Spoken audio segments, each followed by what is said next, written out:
Hello, Vol Nation. Welcome to another episode of Believe in Tennessee Football. I'm your host, as always, Kyler Curbison, joined with Reed Bacon. Got a great one again. We're going to talk about the transfers. We're going to talk about D. Beckwith and Tyler Barron going to that transfer portal, what that means for us, why we think they went in there, and what are our chances of success without them or with them.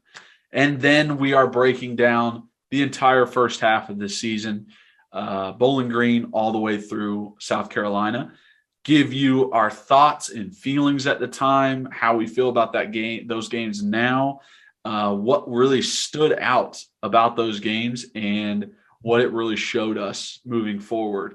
So a great breakdown of all six of those, and just an awesome pot. So let's jump into it. The game. Snap. The kick is in the air, and the kick this time is no, sir-ree.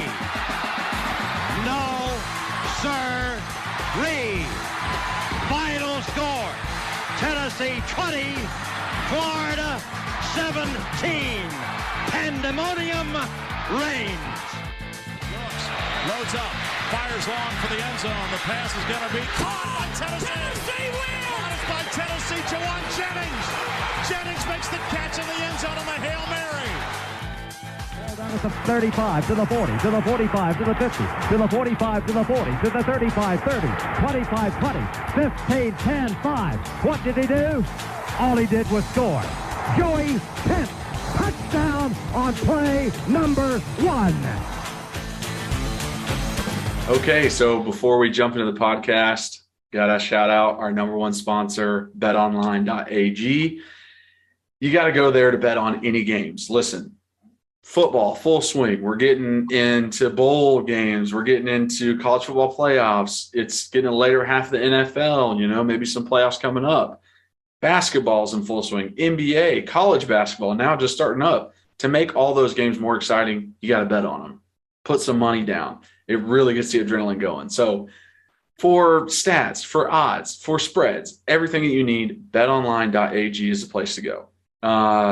Right now, they've just updated their desktop version of their website, so it looks brand new. So go there or on your mobile device, and when you sign up, you'll receive a 50% welcome bonus on your first deposit if you use code BELIEVE50. That's BLEAV50. So make sure and use that when you first sign up, and you receive that 50% welcome bonus, which is just, hey, it's extra money. Why wouldn't you do it? So head on over to betonline.ag. It's the best place to do any bets. It's just the best sports book out there. So go on over. All right, welcome in, everybody. Today is going to be a good one. We are going to break down the first half of this Tennessee season, this inaugural Josh Heupel season. So Bowling Green all the way through South Carolina. We put on Twitter that we're going to ask some questions from you guys, or get some questions from you guys. We're actually going to answer that in the next pod. We're going to be recording all today, but we're going to split it up into two. Your questions will be answered. Let's say that. Okay. So don't worry about that, but we are going to break down first half of the season. But first and foremost, Reed, how we doing, bud? Kyler, what's up, baby? Doing well. I'm actually really excited for this pod, a lot more than I expected. I felt like I put in just as much show prep on this one as I did for the recruiting one. And for some reason, I'm just, you know what? Maybe it's just today, and I'm just excited to see your beautiful face. But I just feel good. I'm excited. It's Friday, so you got a snow day. I'm so jealous of all the Nashville people getting all that beautiful snow here in Knoxville. We got like a little dusting, maybe like a half inch. So that was. It's probably like, it was legit like 4 to 6 inches. Yeah, that's. I love it. I'm such a kid when it comes to snow. It's always so beautiful. My parents live on the golf course at Holston Hill, so one of my favorite things to do is when it snows and then at night to go out there and walk, because the moon kind of shines down at light, so it's not as dark, but it's just gorgeous. It's beautiful. I went and walked last night, and But no, I mean, I'm fired up for this. I really am. And, kind of ready to jump into it. I don't know if you have a spot that you want to start with. I kind of went and did a deep dive in some stats, which I like to look at numbers. I'm pretty intrigued by them, but I kind of have some stats that I was just going to kind of ramble off real quick before we start talking about each game and kind of how we felt at the start of the season, how we felt the week of the game, after the game, all that stuff. Yeah, I totally agree with that. I think before we get into the season, though, I want to talk about, because it's relevant right now, guys entering the transfer portal. I just forgot. Yes. We just found out this week, like Reed said, recording on a Friday, that D. Beckwith, Will Albright, and then a big shocker in Tyler Barron have entered the transfer portal. Now, I'm not sure if this means they're officially, they could come back. This doesn't mean they're officially gone. But Will, I get it. Long snapper, maybe wants to play somewhere else. That's fine. D, I get it. He's not going to get a lot of touches. He's not really a running back that fits this offensive system. And he's kind of that in-between guy. I've said it before on this pod that when guys are athletes and they don't necessarily have a, specific position that they play, sometimes it is tough for them to succeed because it's just, they're bouncing back and forth. So with D at running back, and I know people love D because he's big, and it's probably because Tennessee fans love Derrick Henry, and they're like, D Beckwith, it's Derrick Henry, but not everybody's like that. So I'm fine with D. If he wants to go somewhere else, it probably helps him out. So I'm okay with that. Now, Tyler Barron. This guy starts all year. He's really one of the leaders in the defensive line room. He's got 3 more years of eligibility, just room to absolutely grow. And the only thing that explains this in my mind is NIL money. The fact that he thinks in another school he can make more money, and he's looking to see what his options are, in the same way that an NFL player doesn't sign that contract to extend it his team because he thinks there might be more money out there for me. And if I go into free agency and another team offers a lot and the original team I was on beats their offer, then I'll stay there. So I think that is where Tyler is headed. And I think that's probably where a lot of guys moving forward are going to try and do when they enter that transfer portal. This is the perfect example that shows that we really do not talk to each other about this pod before we do the pod, because I was about to interrupt you, and good thing that you just kept talking. But so not like insider knowledge, but kind of putting 2 and 2 together why the Tyler Barron things. And it's so funny. We had mentioned that we were going to talk about the transfers, and then I forget like 5 seconds before we jump on here. I'm like, all right, let me jump into the season statistics. But I'm glad we brought up the transfers for a couple different things. First off, you guys got to remember this transfer portal goes both ways. So just because you might get upset about losing someone, you never know who we're going to gain. And like Kyler just said, like, you guys got to remember, just because they enter doesn't mean that they potentially could not open the door to come back. I agree with you 100%. I think it's, let's see what's out there. Let's see what everyone in life thinks that they can do probably a little bit better. They're always shooting a little bit higher. And then sometimes we realize what we are and who we are. And that's with us going after females. And luckily, and luckily maybe for the two of us, maybe we did outkick. I mean, I always tell Ariel I outkick my coverage. So, but we're always, everybody's shooting for the stars job wise. We always think that we probably can get a better job or more money here or there, or playing like in a school and you're coming out as a high schooler. I mean, everyone who's like a D2 to D2 to 1AA school always thinks they're 1A, and 1A group of 5 thinks they're Power 5. And so that's just life. So I think a lot of that, what you're going to see is guys that had a good season at a lower tier pop up like a DeJoun Terry did at Kansas to UT. Who would not want to play football at the University of Tennessee compared to Kansas? No brainer. But then you're also going to have guys who, like a D or like a T. Hodge or like Brian Maurer and some of those guys that maybe think that there's something out there for them. And then they quickly realize like it is a lower tier, and they might be totally fine with that because they know that they're going to get to play now. And it's all kind of, do you like having a chance to earn a spot to play in front of 100,000, or do you just want to go get on the field and just play because you only have a couple more years to do it? You don't want to just practice and not get to play. The thing with the Tyler Barron, I had someone text me honestly about a month and a half ago. Maybe, it was probably into November, maybe December, so maybe a month ago. And they said, "Hey, Reed, have you or Kyler heard anything about his dad, Coach Abernathy, getting fired or getting into it?" And I said, "No, I haven't." I said, "But this must have been they were reading one of the message boards or the war room or whatever they were reading." And it was talking about how Abernathy and Coach Gardner must have gotten into it at practice because Abernathy was there trying to – Coach Abernathy was not an on-field coach. He was player. He's like a player personnel, player development kind of guy. Yeah. And he's actually a really great dude. Like, I knew him when Tyler was at Catholic. He did some side stuff for us when I played at Tennessee. So, he's been in Knoxville for a long time, and he's a great dude. And we talked to him both times we went to practice. So, but keep going. Sorry. No, I'm going to echo all that. Coach Abernathy was extremely nice, just a genuinely nice guy. I think he just is a people person. He likes to talk about people. You'll never hear me say a bad thing about him because guy didn't know who the hell I was, and he just came up, started talking, treated me great because I was with you, and then we hit it off because, of Knoxville Catholic and talking about it and talking ball. But to say all that to say, when I hear a rumor that Coach Gardner and him got into it or him and Heupel got into it, I'm not surprised by that because when we were at practice, an on-field coach could be mad at a non-on-field coach coming out there and coaching his son up.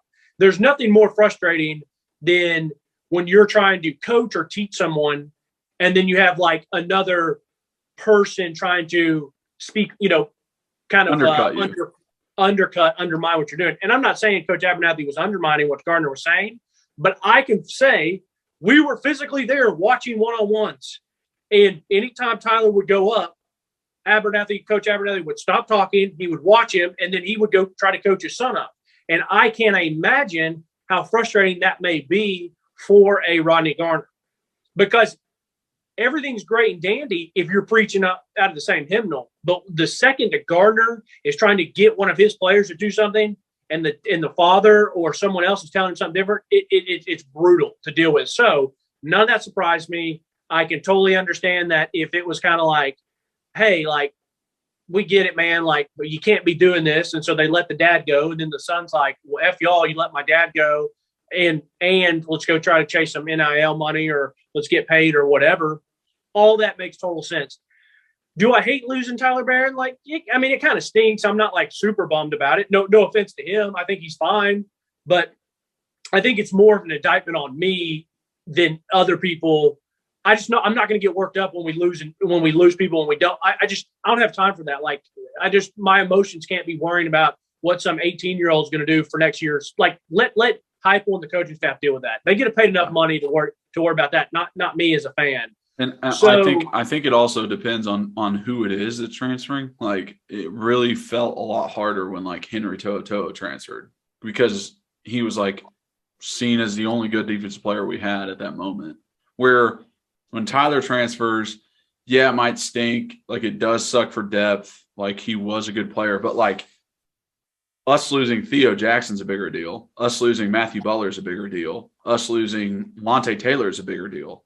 So, he wasn't seen as the best defensive player on this defense. So I think that also is, in your head and, being able to separate it.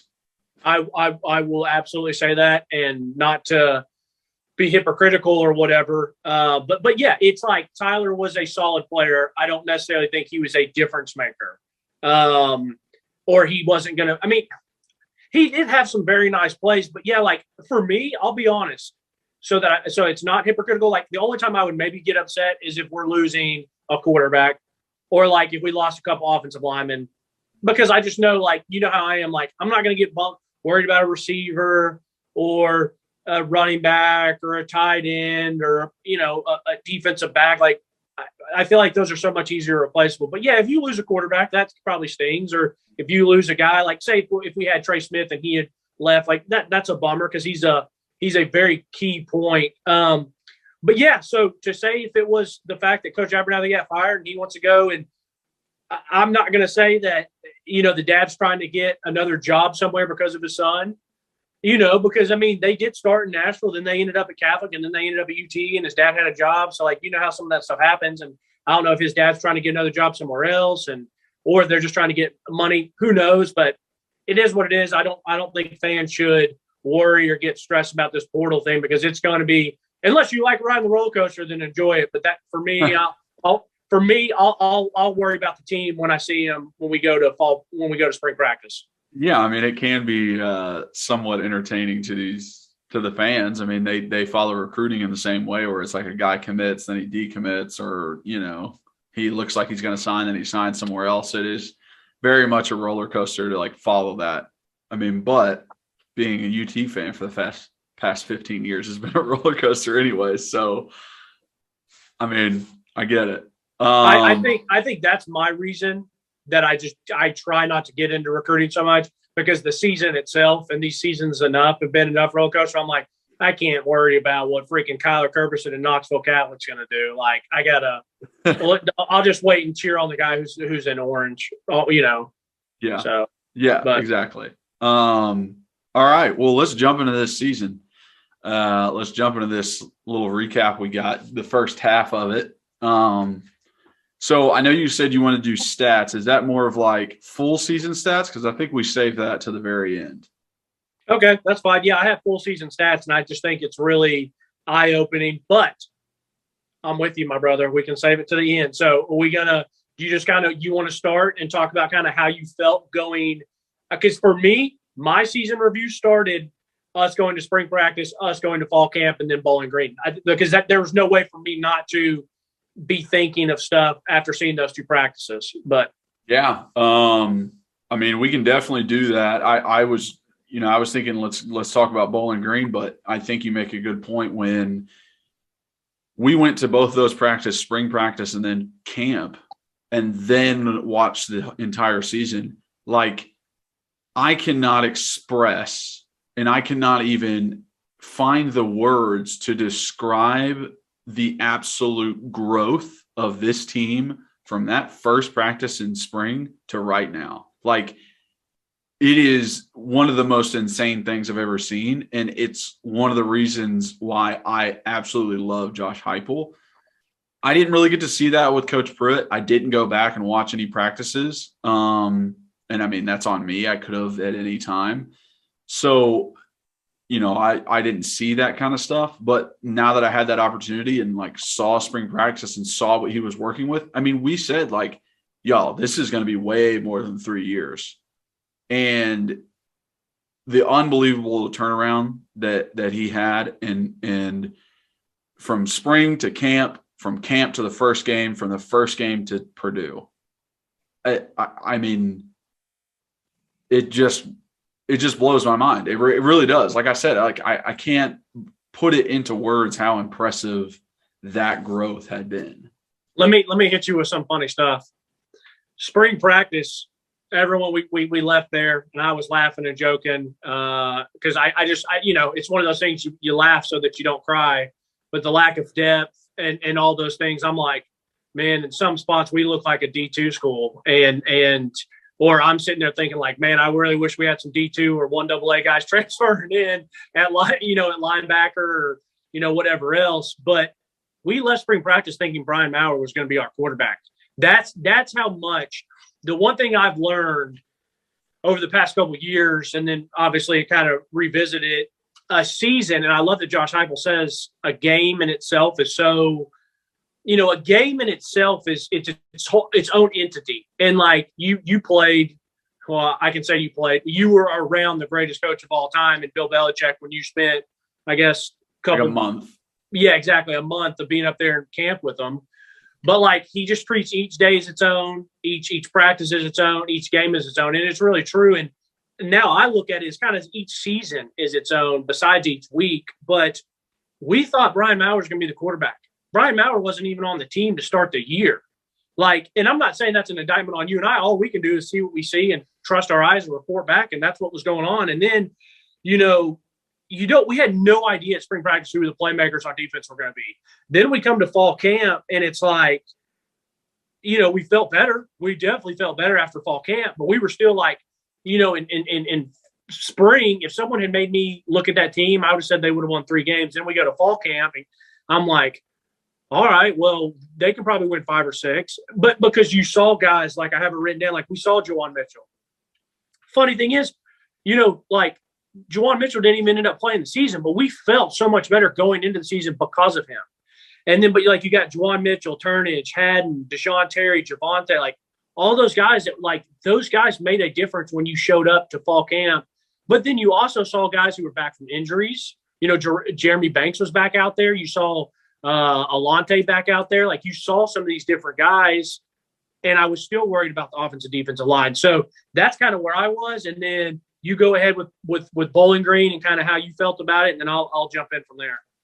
Yeah. So, I mean, first game of the season, really didn't know what to expect. I think that when we went into this game, it was very much like, God, I hope we whoop the crap out of them and put up a good performance, because in years past that didn't happen with these, cupcake games to start the season. So it was very much like apprehension, like I really don't know what's going to happen here. Now looking back on it, it's not even like my top 5 most important game, but at that moment it felt so important. But I mean, things that I love from it,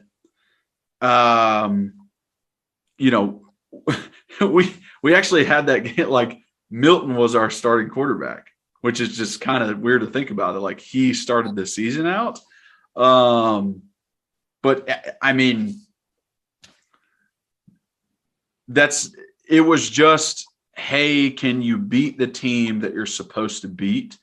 I don't think there was much that proved how other games in the future were going to go, but it was good to see us win a winnable game, because there's a lot of times when teams, very winnable games, going against easy opponents, and they either take it lightly or they make uncharacteristic mistakes or things like that, and they really just can't get it done. And some teams, it happened this year to Alabama. I mean, it happened this year to Alabama multiple times where they didn't take Auburn seriously. Bo Nix is out. They're a 500 team. They didn't take them seriously, and they almost beat them. But it just took Alabama to be like, oh, crap, we're actually supposed to put in an effort here. So if you're able to put in your full effort, if you're able to actually have the game as important in your head, then there's not going to be those uncharacteristic mistakes. There's not going to be, just pissing down your leg and losing like it had happened in the Jeremy Pruitt era. So it was great to see. But like I said, I would not say us winning that game told me what the future was going to be like, but us losing that game would have definitely told me what the future was going to be like. I 100% agree, almost with that sentiment of, and I have that written for my notes for Tennessee Tech. Like, bro, just handle business. And obviously, like going into this game, I was like, I really didn't know what to expect. I was going into it very excited. I went to the Bowling Green game. I loved the atmosphere. I thought the fans did a great job. Obviously, great fan base. And it was very enjoyable. And then when the game starts, I liked how they ran the ball. I really liked how they ran Joe Milton. I felt like going back and watching some of these highlights and watching some of these games, getting prepared for this. Like, I loved for those first 3 weeks where we would do the, snap, step back, look around, and then they did that up the middle quarterback. I love that play, and I don't remember seeing it too terribly much towards the end of the season. But I love that play. Like I just loved kind of how we ran the ball. We handled business. I was a little bit nervous about our defense. I remember coming out of that game being like, all right, we handled business. Great. We won the game. Great. We ran the ball well. That's good. Like, do what you're supposed to do. But I came out of the game like, why are we rotating so much at the linebackers? Like, why are we rotating so much? And I was like, well, I think they're just getting as many guys as they can. And the other thing is too, I came out of the game saying there's no way we showed a bunch on offense. He kept it as cool as a cucumber as he could, run the ball, handle what we need to do. So I agree completely. As we step into the Pitt game, we didn't learn much from Bowling Green besides the fact that this guy's not an idiot. He didn't toy around and lose. And let's see what happens. Now go ahead. Yeah. You want to go with Pitt? Yeah, I agree with what you were saying. Let's kind of see what happens as it goes. With Pitt, first true test. And honestly, like, this feels like a lot more of an important game than any of the other ones that we talked about when we first, before the season started. This was a game in which we could measure ourselves. It was the first game to show us issues on the team and weaknesses. So it was an opportunity to be like, hey, let's work on this kind of stuff. Like, let's not let this take advantage of us. And the biggest two being penalties.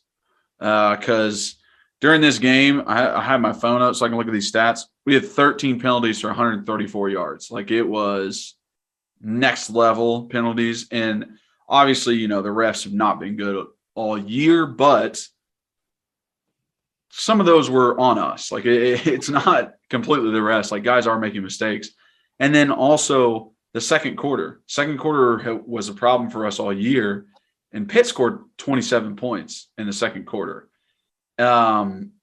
Unanswered also. So it's just, that's where we were able to understand our weaknesses, understand what we actually need to work on. And then the biggest takeaway was we got to see Hooker. He came in for injured Joe Milton and did pretty well. Like, it wasn't, I wouldn't say it was like unbelievable, but I mean, he was still 15 of 21, 188 yards, 2 touchdowns and a pick. So it's pretty good for a guy coming off the bench. And then, we've seen how much he's grown over these past, 13 games. But I liked that game. I thought it was good for us moving forward. And it was, just an absolute blessing that – and I don't want to say this and sound like a dick, but, like, that Joe Milton got hurt. Like, it really was. Like, that probably saved our season.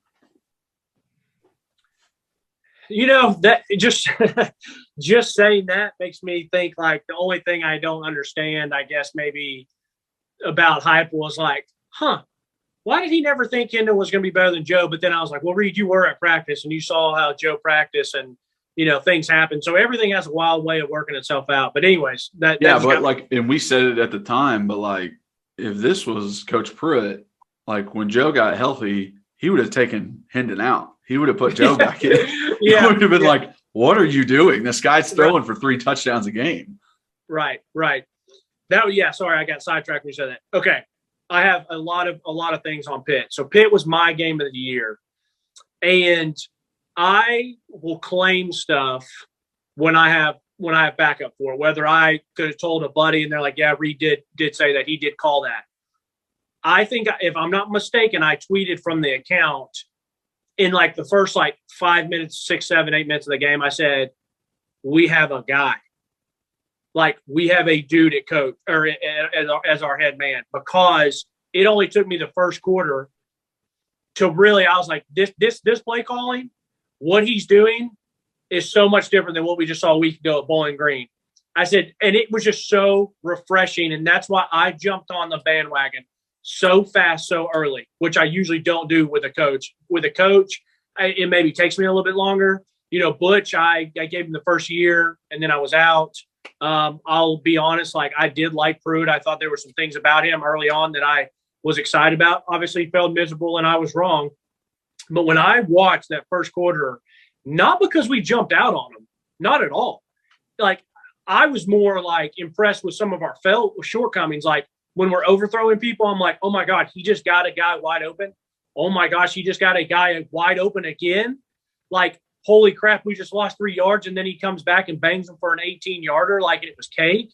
And I texted you, and I texted some other people, and I tweeted out, said, this guy is a football coach. To win in college football, and a lot of times in the NFL, like, you got to have an advantage on the sideline, and we did, and that's what made me feel so great. The Pitt game was awesome, too, because they came out and they hit a team in the mouth, and they did it in multitudes of ways with special teams and offense, and the defense was playing well. Let's not forget this was also the Theo Jackson coming out party. You got to always take yourself back to that moment in time. And it was easy for me to take myself back in that moment in time because I had COVID. So it was a crappy time, but it was great because I got to watch this game and wasn't bothered. And I was really, I wasn't around anyone. So it was just me. And we didn't know Theo Jackson was until this. And then he comes out and has, 12, 13 tackles for loss. He's flying around. This was also for me, Matthew Butler's coming out game. And that was like, okay, are these guys one game wonders or are these guys going to be our solidified leaders? Then, like you said, like Joe Milton didn't play bad in the run game. Like he ran it well, did some different stuff. And it was his deep shots that hurt him. And so it's like, okay, he gets hurt. We see that we have an advantage on the sideline with a coach, but we got a guy, we need someone that executes it. He gets hurt. Kyler, we haven't mentioned him yet. People still thought Harrison Bailey was going to get the opportunity to be the second man. And like people wanted Harrison Bailey like they wanted D. Beckwith. Like Harrison Bailey's not even a thought anymore in any Tennessee fans' minds, really. And no, like, and you said it earlier when we were talking about transfers, like guys that go try and find, greener pastures and nothing happens. Like Harrison Bailey doesn't find a spot yet. Like he's been in the transfer portal for months. Yeah. And the thing about Harrison is I don't know if it was him and I don't know about this about any guys because I don't know personally, but like he might not have been a guy who was like, oh, I'm better than this. Like I can leave and go find something better. I think it might have been like he saw the writing on the wall and like he was just not Heupel's guy. Like Heupel didn't trust him. So he was like, I got to get out of here so I can go play. So I'm not putting an indictment on Harrison thinking that he's not a competitor and tried to win the job. I think he just knew. Like, sometimes, if a boss is just like done or you don't mesh well or like, if a coach doesn't. I mean, it is what it is. But we thought Harrison Bailey might step in. And then Hendon Hooker comes in. And just think back, we're like, okay, can Hendon just be halfway decent? And then look what he turned into. So the Pitt game was really a coming out game for our defensive leaders, our offensive quarterback and playmaker, and our head coach. And we ended up losing the game. And I hated that we lost the game. It maybe showed some red flags and penalties and some of our short yardage stuff.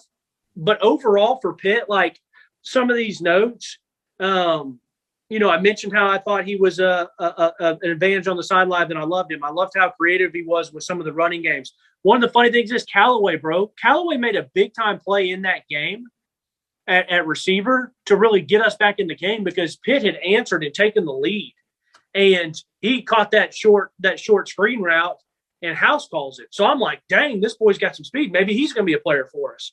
And then it's like I was impressed with the blocking from the wide receivers. And the last thing that I'll finish up with this is it really showed me and impressed me that this team was going to fight. Because if you go back and watch, there were multiple times in the third quarter that this team was down 14. And then there was times in the fourth quarter where they really had to bow up. And there were times where I felt like this defense all year gets a lot of bad rap. And if you look at the defensive numbers, they're not great. But I felt like a lot of times this defense did make stops when they needed to and when we had to have them. And so the Pitt game, even though we lost, made me feel really, really good heading into the future and into the rest of the season.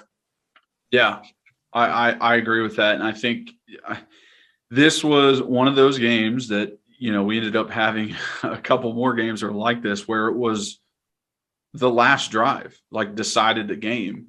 And it is very much like, yes, we lost, but we're one play away from this being completely different Whereas when we would lose to teams before with Jeremy Pruitt, it was like, we're not one play. We're multiple quarters away from competing with this team.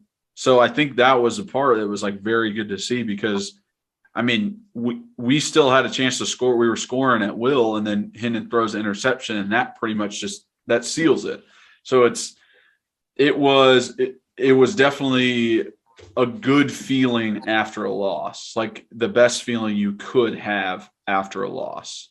And you got to remember, and I don't want to say that if we played certain games later and other games earlier that we would, like, I obviously feel like if we played Florida at the end of the year, I think we beat them. I think if we had played Pitt again, I'm not going to say we beat them, but I think it's another really good game. Yeah. Because, I mean, they ended up being the ACC champion. Like, this was not a bad team. This was a very good team. And that's exactly what I was about to say. They had a Heisman Trophy candidate at quarterback.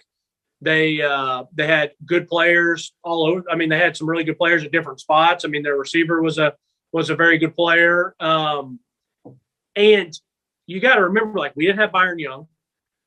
We still had some injuries, I think, at the running back. Tyon had been playing yet. Like, if I'm not mistaken, I don't know if Cooper had gotten hurt yet or if that was later. But, like, I still remember there was some different stuff going into that game that if it had been different or different timing.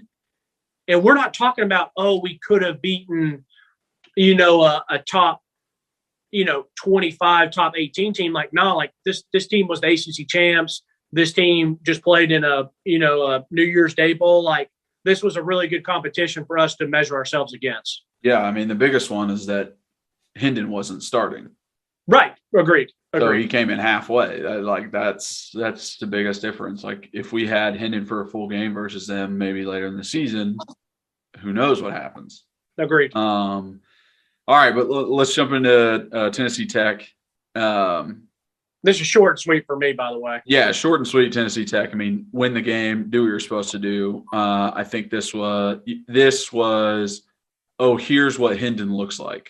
This was the game where it's like, like, this guy's actually a really good quarterback. Now, obviously, it's versus worse competition, but it was still very much, hey, he's going to be okay. Like, yes, he did throw that pick to end the game versus Pitt, but that didn't define him. That isn't, when a quarterback first throws a pick or has some fumbles like Hendon did, PTSD of Tennessee fans, they think of JG. Like, they're just going to.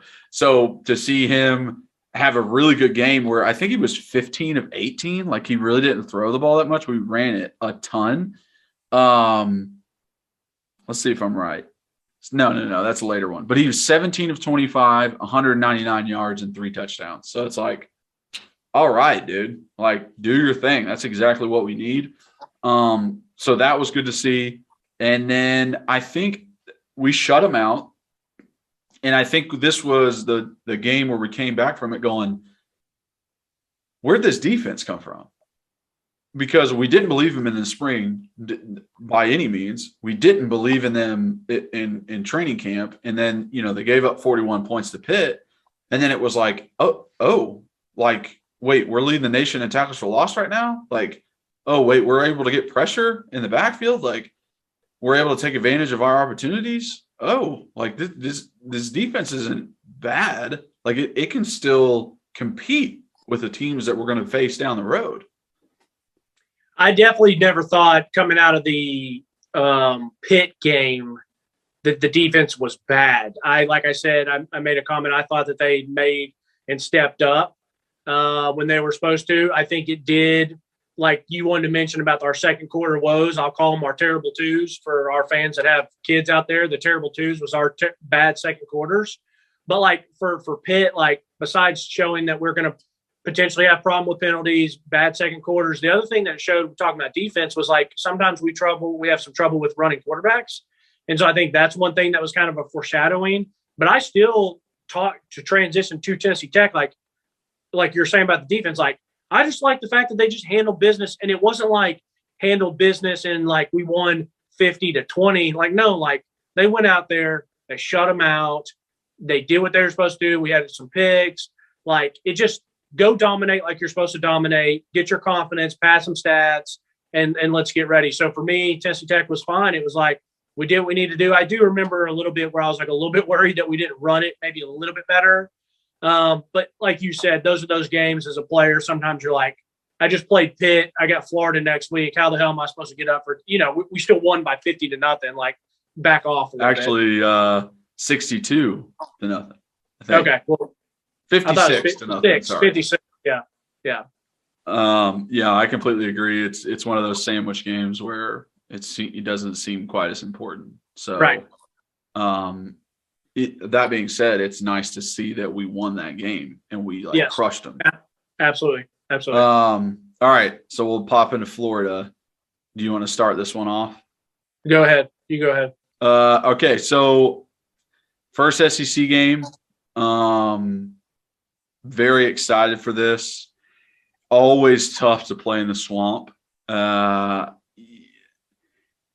This was one of those games that, and I talked about it before the season started, where it's like, I just want to be able to smack those teams in the mouth. Like, I know for a fact that Florida was a better team than us, that Alabama, that Georgia, when we went into the season. All I wanted was for them to go, oh, okay, wait a second. We actually have to try versus them. Not just think like this is an easy win, this is a cupcake, like Tennessee's the laughing stock of the SEC. I wanted them to feel us and understand, okay, this is a fight. This isn't just, an exhibition. This is an actual fight. And they did that. I mean, it was 14-17 at halftime. We were still in this game. Had some huge plays. That screen that took it to the house with Tyon. Or wait, it was Jabari. Yeah. No, it was Tyon. You're right. It was Tyon? Okay, yeah. So with Tyon, it's like I was happy. Very happy. And in the moment, watching that game was like, we're going to win this freaking ball game. Like, it's going to happen. They can't really stop us. And then one play changes the course of everything. After halftime, drop ball on 4th down by Callaway. And you look back, we really didn't see him again all year. And I think it's like, hey, put up or shut up. Like, show up in big moments, make big catches, and you'll get the ball more, and people throw it to you more, and people trust you more. Once that stuff happens, once you have those drop balls, once you're not able to live up to expectations, other people take over. And that's where we saw, Javonte Payton start going, Cedric Tillman start going, Bayless start going, like other guys started stepping up, and Callaway was kind of like left by the wayside.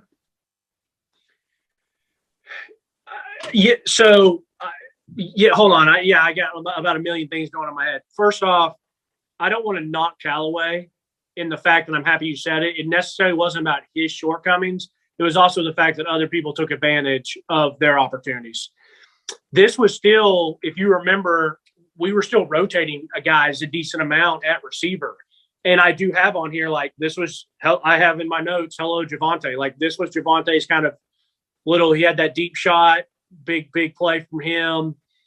Going into this game, it's so weird, the mind that I have as a fan, as a Tennessee fan. Like, going into Pitt, I was excited, I was fired up, and a little bit nervous because I didn't want to get blown out. I wanted to say, please, can we compete? And we did. So, like you mentioned, I felt as good as possible after a loss. It was kind of like, dang it, I wanted that one. Like, that stinks. Like, we had our opportunities, but I wasn't like pissed in the dumps because I felt like, holy crap, we just got beat by 30. Like, this is Pruitt all over again. This is Butch all over, whatever. So going into the Florida game, I was hyped.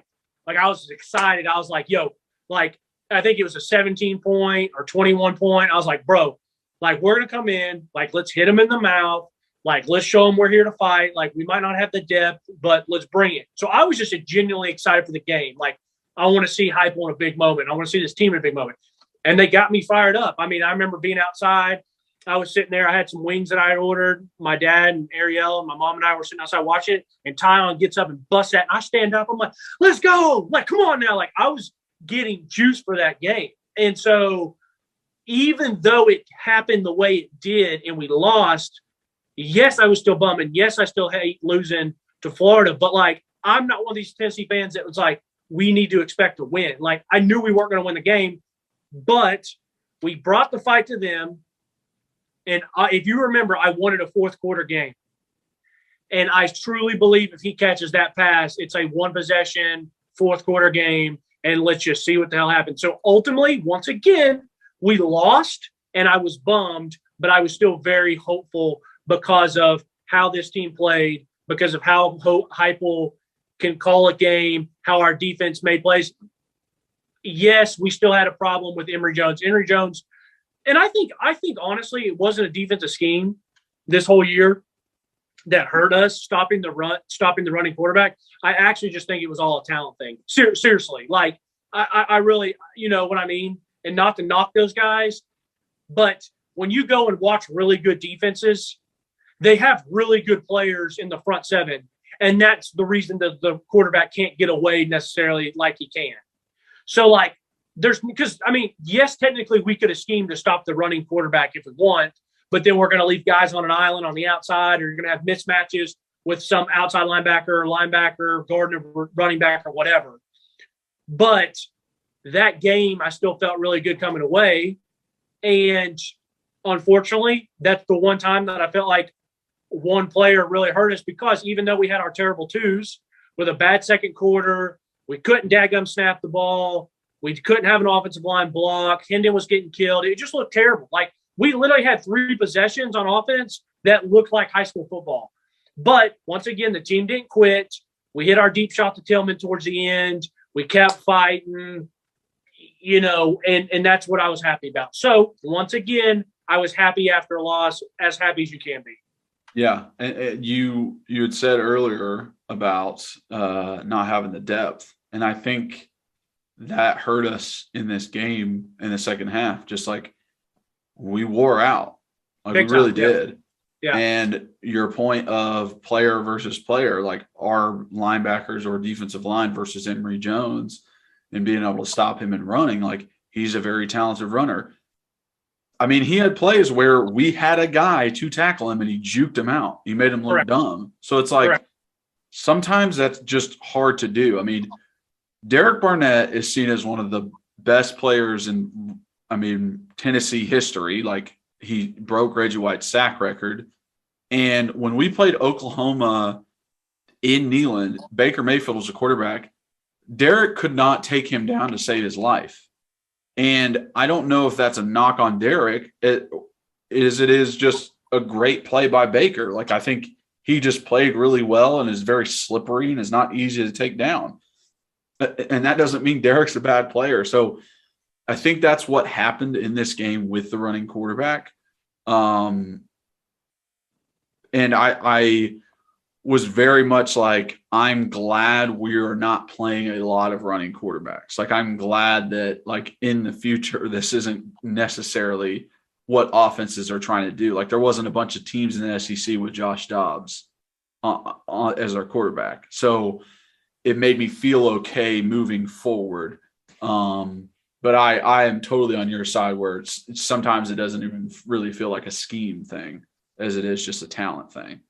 Let me ask you this, Kyler, and I know he is tough to – one thing I'm going to do better, like I'm going to try to do better, is when I give examples, not use the greats of the greats. This time I am going to use a great of a great, and then I'll try to use a good player. But when you got Matt Corral or Kenny Pickett or Emory Jones in the open field, do you want Trey Flowers trying to tackle him, or do you want Eric Berry trying to tackle him? I mean, you see what I'm saying? And that's not a knock on Trey Flowers, because, like I said, Eric Berry's not only one of the best players to come through Tennessee, he was an absolute stud in the NFL. I still feel like he was underrated in the NFL. I don't think he got his flowers, like, his kudos that he should have. But, like, a guy like that, I mean, like, you know what I mean? The coach is going to put both those players in the same position. It would just be like, who would you rather have in the open field? Trey Flowers trying to make tackle, or me trying to make tackle? Like, you see what I'm saying? Like, there's levels to this. And so, and to give you an example, like I said, I'm trying to think of someone who was really good, but not necessarily like an Eric Berry, but I'll worry about it for another time. But that's my point to this. Like, you have certain guys, like, I liked how Aaron Beasley and Solon Page and Jeremy Banks and Juwan Mitchell, how they played when they were in there. But, like, you want him, or do you want some of these linebackers that Georgia has? Or, like, when they had Roquan Smith or some of these guys they have now. Like, you see what I'm saying? Yeah. But anyways, Florida game, I felt, once again, I hated losing, but I felt really good coming out of it because I knew what this season was going to be like for Tennessee. So even with a loss, I thought we were still ahead of schedule. Yeah, it was exciting to watch, but it was almost like, this makes sense. Like, this makes sense that we lost that game. This makes sense that we punched them in the mouth, and then they took over in the second half because we don't have a lot of depth and we're just not a deep team. Like, it made sense. It wasn't one of those games where it's like, God, that was horrible performance by us. It was just like, okay, I get it. I get why they won this game. I mean, they just lost to Alabama by 2 the week before. So it's like, okay, I get why we lost this. Things can be the same result, but feel different. And this felt different. We still lost, but it felt different. Yeah, definitely. Okay. And then on to Missouri, baby.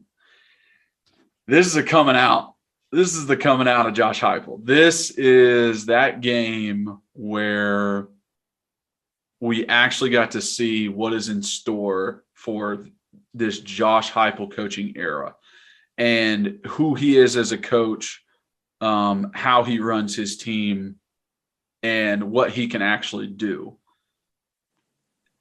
This was one of the most exciting games. I'm pretty sure Missouri was favored, I think by like 5 or something like that. And we put up 62 points on them. I mean, this was one of the most entertaining games I've watched in a long time because I was still trying to figure this team out. I was still waiting to see the genius of Coach Heupel as an offensive coordinator. I hadn't really seen it yet. Like, I saw some plays that I liked. I saw some open receivers that I liked, but nothing had really come all together in one single package. And this game did that.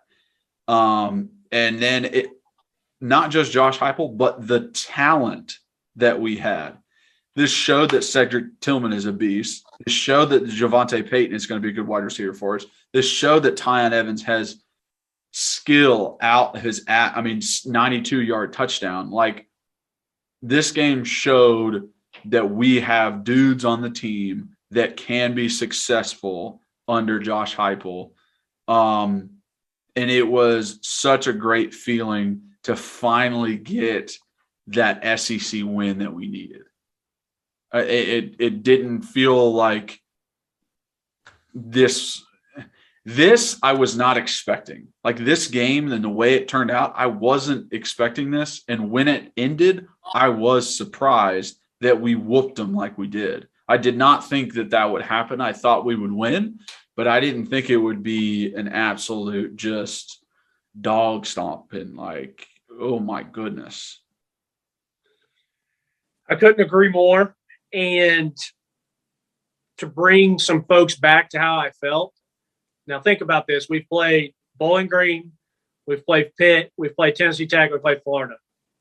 And this was the game that I was most nervous for out of those games. Like, I would literally, and now that I can sit back and think about the entire season, this game and Kentucky were the ones I was most nervous for. And that is hilarious to say. I literally woke up like excited. So Florida game, I was excited and just wanted to see how we did. This Missouri game, I was like excited, nervous because I was like, dude, can we please do this? Like, I don't know much about Missouri. I think they had played pretty close with Kentucky. I'm like, maybe they're decent. Like, can we just win this one? Like, I'm thinking we might go down there for a dogfight. Like you said, I think it was 3 points that they were favored. Like, they were still favored. And so I woke up and then we hit him in the mouth so early, and it was a blessing because I was like, oh, thank goodness. Like, and I don't think there's a way we're going to choke this, but like, it felt a sense of relief. It felt like it was a coming out party. I feel like I should have enjoyed the game more. I was almost more in shock instead of enjoying the game because as a season goes on, you're always thinking about the next game. And I shouldn't have not even been worried about the next game. I should have just been enjoying beating the living doo-doo out of them. Because if you think about it, going into the season, and we'll talk about this again, I picked that we would go 6-6 and then win the bowl game to make us 7 wins. So technically I was right about the 7 wins. I guess I was right about the 7-6 because we ended up going, or what did we end up going? 8? Yeah, 7-6 or 7 7-6. 7. Wait, no. No, 7-6. Yeah. Yeah, 7-6. Yeah. And so I ended up picking it right. But it wasn't, I thought our 6-6 was going to look way different. And like, I remember telling you, like, we got to win one of these games we're not supposed to win, of Missouri, Kentucky, and South Carolina. And he beat all 3 of them. There was no way going into the year I thought we beat all 3 of them. I was going to be happy with 2-1. Mm-hmm. And the fact that we did it the way we did it, it wasn't stressful at all. We beat the living crap out. Like, it was an amazing feeling. And like you said, like, it's just so funny sitting thinking. I remember laying on the couch in there, getting ready for the game to start. And I'm like, texting buddies. I'm like, holy man. Like, and then they do it. And that was like, wow, this is amazing. Just like against Bowling Green and Tennessee Tech, we handled business like we were supposed to. This one felt great because it was like we handled business and played well against teams that we thought were our equals. Yep. That's exactly it. That we played well versus the teams that were our equals at that moment. I agree with you when you said Missouri, South Carolina, Kentucky, because, I mean, before the season, I picked us 5-7. I didn't think – I thought it would be a very long stretch to make a bowl, and we ended the season 7-5. So, like, a 2-game swing from what I even guessed. And even though we beat Missouri and South Carolina the year before with Pruitt, but then only ended up winning one more game because just the SEC crushed us. It's like this felt different. This was a different win than the previous year. It solidified Coach Heupel as, okay, this guy is our coach.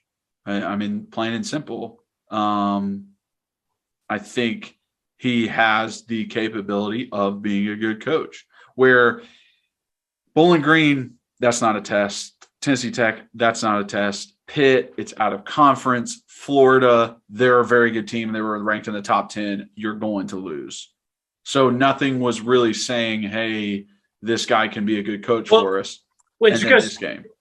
Because we won the 2 games we were supposed to win, and we lost the 2 games we were supposed to lose. So what's going to happen in those that are like, hey, you got to win one of these? And he won it in spectacular fashion. Spectacular.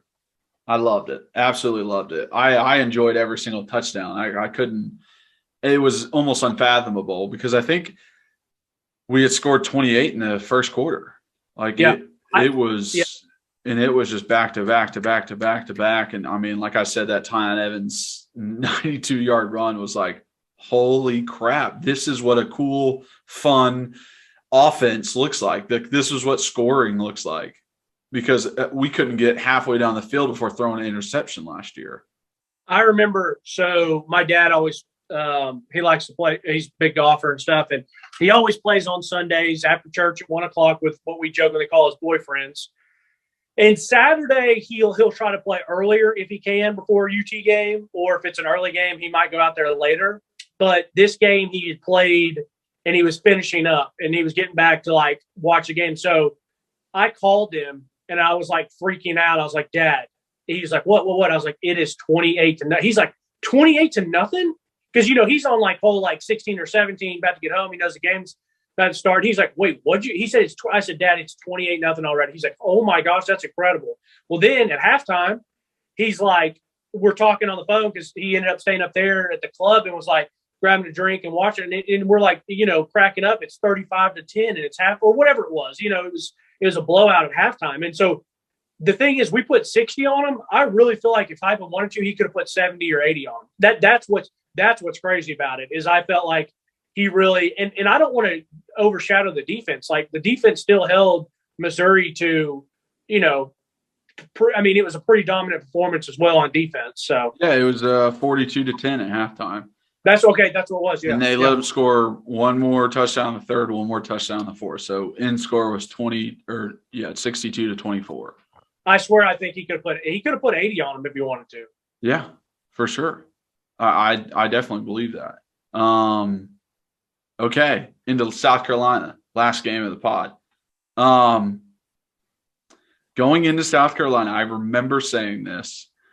that I loved our offense, but I was still nervous about our defense, that we're giving up scores that we shouldn't, that, we could have not let Missouri score 24 points, and we hadn't had a turnover yet.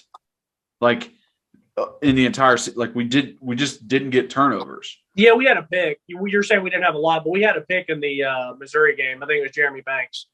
Okay. And then I think I remember that now. And then we had some turnovers in the Tennessee Tech game. But I do remember you were saying you wanted more. I wanted more turnovers, and the way this game started, I remember being at the game. It was just absolutely beautiful day to be at a game. Touchdown. So South Carolina goes, they punt. We get the ball, touchdown, 14 plays. South Carolina goes again, punt. We get the ball, 3 plays, touchdown. South Carolina gets the ball, interception. We get the ball, 5 plays, touchdown. South Carolina fumbled. Tennessee, 3 plays, touchdown, and it's 28-0. Like that. In an instant, it is 28-0. And this is like, and I kind of said it with Missouri, but this is where it's solidified and said that Missouri's not a fluke. Like that game wasn't a fluke. Like this is what this team is. And it checked off all the boxes that I wanted. You know what I mean? Like I wanted more turnovers. We got more turnovers. I wanted less penalties. We had less penalties. I wanted a clean game. We had a clean game. Like it was exactly what I was asking for in that moment. And to do it against the other first-year head coach in the SEC East and show that, like, guess what? We made the better hire than a technical, like a rival in the SEC East. Like we made the better hire of them. Like that felt so great. And now looking back, I put South Carolina as like my number 3 game because of this, because it was 2 first-year head coaches. And now it seems even more important because that happened. And I think this also, even though he had games that were good before in the past, and he had a very good Missouri game, I think this also solidified Hendon as like the fan favorite, the guy that everyone loves, the guy that everyone trusts. Like I think this game actually did it. Because I feel like he might have like gotten like SEC Player of the Week or something after this game.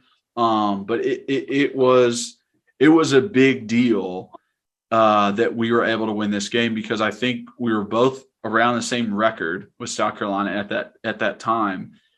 And it was first-year coach versus first-year coach, and we were able to come out on top. And then I'll let you go, and we can talk about the amazing black uniforms again if we want to, because that was also this game. Yeah, you love the black uniforms. I'll remember that phone conversation forever. How excited you were. This one going into it, I was nervous but excited. I wasn't as nervous as I was for Missouri, because I was like, all right, they did it last week. And then once again, I'm sitting there and I'm watching. It's like, like squeak, like wiping my eyes. Like, wait, are we really up 28-0 again? Like this is a breather, bro. Like I can casually watch this now. Like casually watch it because I knew I have to go back and watch it again for the pod. But I'm like, wow, like this is incredible. Like.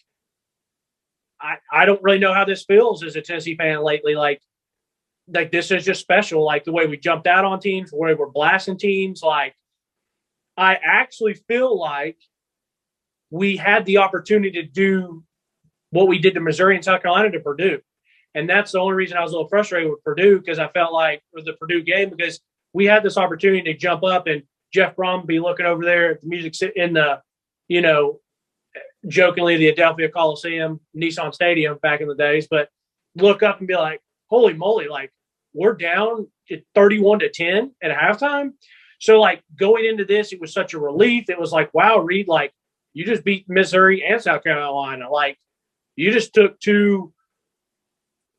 2-0 very handily and very spectacular fashion against teams that people thought that you might lose against going into the year. And we were favored to going into this game.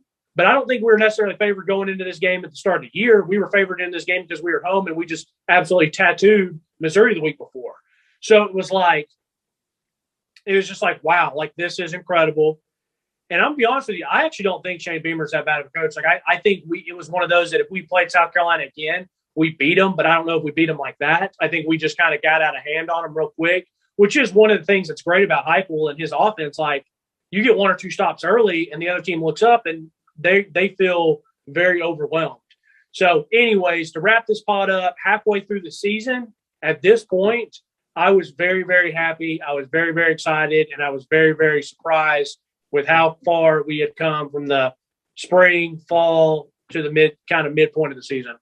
Yeah, I agree. It was quite a turnaround, and to get to the midpoint 4-2 was not necessarily something I expected. And I remember now that like I'm thinking about it again, I remember like another thing on defense was like the double pass that everybody was doing versus us. And then this game we had a pick. Like that was the interception. Yeah. We had it versus a double pass. And it was like after this game, it was like we literally hit everything that I wanted.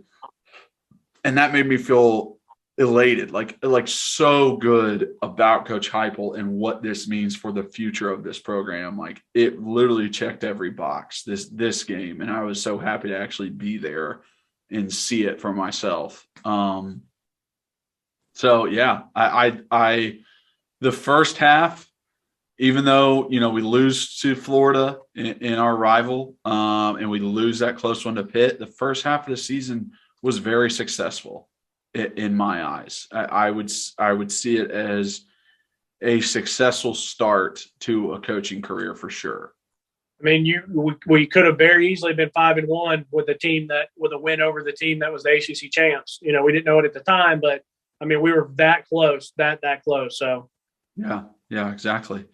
But yeah, I think this is a great pod. I like you said in the beginning.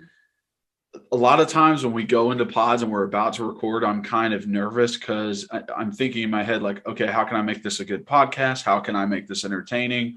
I want to make sure people are getting the information that they want. And all that's kind of running through my head. So I feel like some nerves when I go into them and when we record. But this one, I remember setting up and being like, oh, this is going to be a fun conversation. Like, we're going to get to just like the notes that I put down were like so easy to put down. Because I remember those feelings of those games. I was like, this is going to be like a very fun podcast and be able to answer some, questions that people might have and what they thought we saw during the season. So, but I love this one. I think it's going to be great. It probably won't be as long as everybody thinks usually. I've had people ask for 2-hour podcasts and I've had people ask for 45-minute podcasts. So we're trying to get that sweet zone. But I appreciate you guys coming out. I appreciate you listening. I appreciate you watching. So does Reed. He never gets to do this finishing part. He definitely does. And if you're on YouTube, like, subscribe, hit that notification bell. If you're on the podcast platforms, please rate and review us, and download and hit that follow button on all those podcast platforms. And word of mouth. Spread this as much as you can. That's how we're going to get more listeners, more people, more believers in the podcast is word of mouth. So if you can share, tell people that you're listening to it, tell them it's an awesome show. That would be great. If you want to contact us, phone number 865-322-9232, email bleavintennesseefootball@gmail.com. As always, we're presented by betonline.ag. So check them out if you're betting on any sport, any game. And social media. Follow us on Twitter. That's our big one. I'm at Kyler Curbison, at rbacon26, and then at Believe in Tennessee. I also have Instagram and Facebook at Kyler Curbison if you want to follow us there. But yeah, again, just appreciate you guys. I think you're the best in the world. And as always, go Vols.